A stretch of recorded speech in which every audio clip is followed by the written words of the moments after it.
Welcome everyone. Today I am going to discuss about overview of the pelvic floor anatomy, function and dysfunction. Over the past decade or so on, this area of specialization has gained a significant recognition and acceptance within the physical therapy community.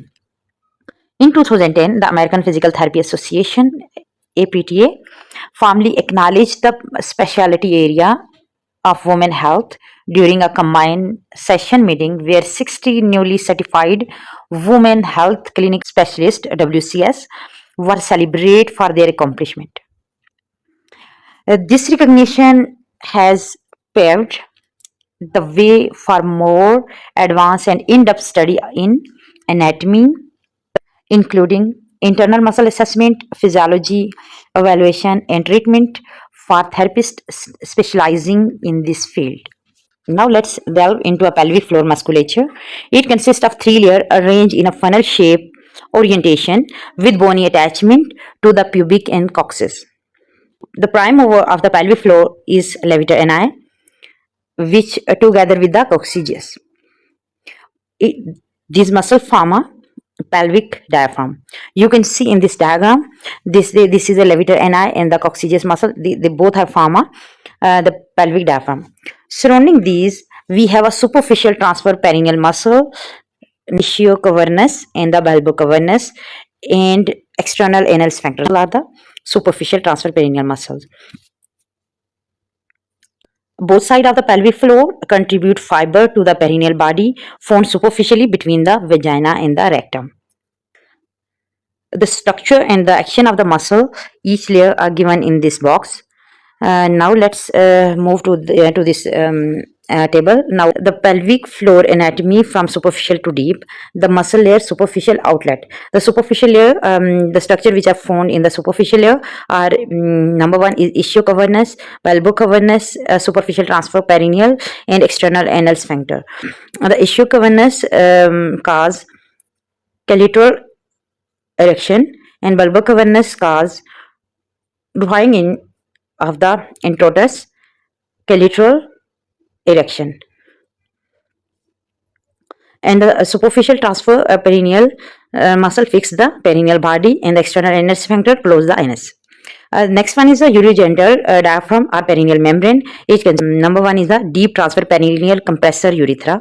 It causes compression of the urethra in the ventral wall of the vagina, and the urethrovaginal sphincter it support the perineal body and the introitus. Next is the pelvic diaphragm or the primary muscle which support. Number one is the levator ani, in which pubococcygeus, puborectal, and iliococcygeus. It is a primary muscle of the pelvic floor, but the puborectal add in closure of the rectum. The coccygeus it flex the coccyx. In this table we learn three layer of the muscle around the pelvic floor. Now move the female pelvic floor. In female, the pelvic floor allow the passage of the urethra in urethra, vagina, and rectum. However, this anatomy result in less intrinsic stability in the pelvic organ support as compared to male. Next one is when we moving on to the innervation. Recent cadaveric study have revealed a various configuration of the nerve supply, the pelvic floor complex. These include the pudendal nerve with its three terminal branches, the dorsal, perineal, and the rectal. The levator ani nerve and the direct branch from the sacral nerve root. This intricate nerve engagement serve as a safeguard against the damage during the labor and the vaginal delivery because it is a dual nerve supply.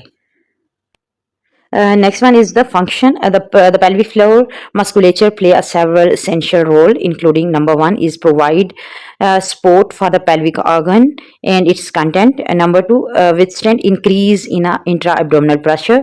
Number three, contribute to stabilization of the spine or pelvic. Number four, maintain a continence at the urethra and the anal sphincter. And number five, sexual response and reproductive function. This is a pelvic floor musculature. Now we move toward the effect of childbirth on pelvic floor.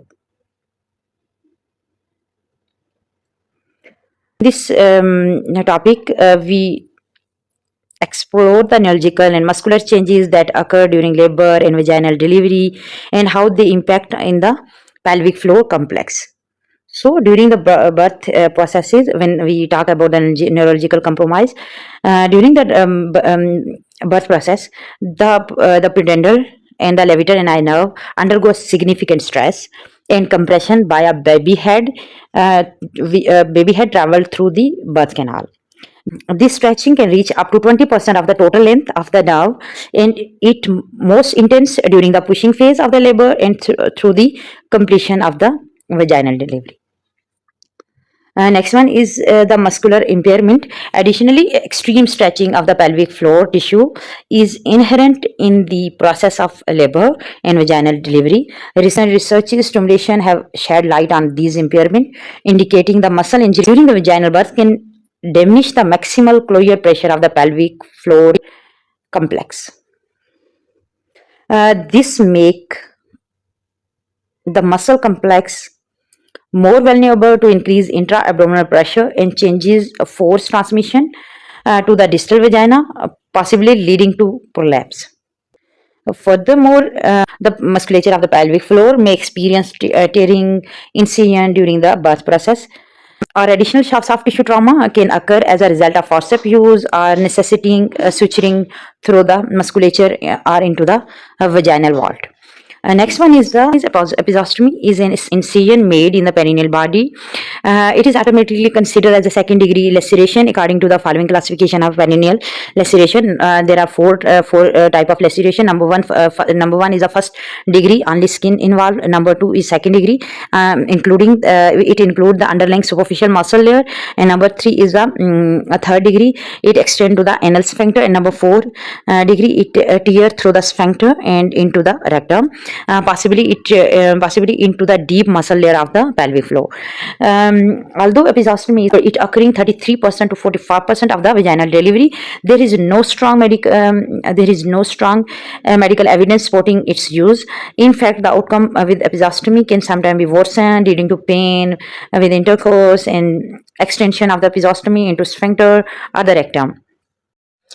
Anal sphincter disorder were linked with the facial incontinence in the postpartum period as many as 6 months after the delivery in a study done by Pelvic Floor Disorder Network.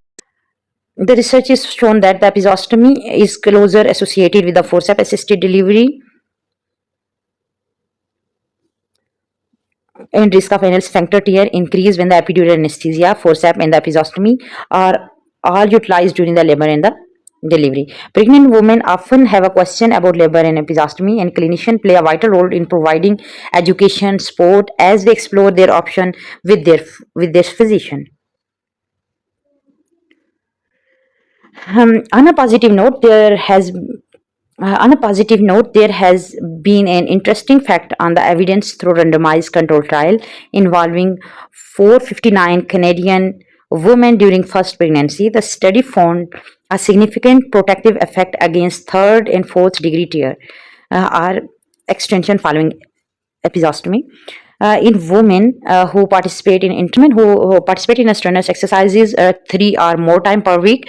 Interestingly, these women did not have an increased risk of episiotomy when compared to the casual exerciser, which dispel the theory that serious exerciser may have overdeveloped perineal musculature. In the conclusion, the birth exert considerable stress on the pelvic floor, affecting both neurological muscular aspect. Understanding these changes is crucial for the health provider to support the woman during their postpartum period and address any potential pelvic floor impairment effectively.